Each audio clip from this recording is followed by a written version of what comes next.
जो कॉन्स्टिट्यूशनल या पार्लियामेंट या ये लोग जो कर रहे हैं ये अच्छा है, ये होना चाहिए। 184 की खत्म हो। ये जो इन्होंने अजीब दुकान खोली हुई है कि जब इनके पास एस्टेब्लिशमेंट आती है, इनके साथ खड़ी होती है तो कहती है इनू भी टांग दो, इनू भी टांग दो। वो फिरौन बना हुआ था Saqib Nisar,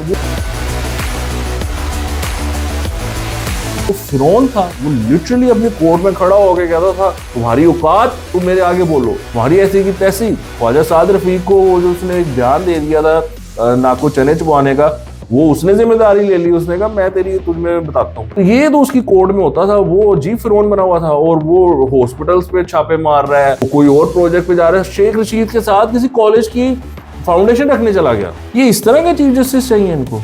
is this the kind of judiciary they want?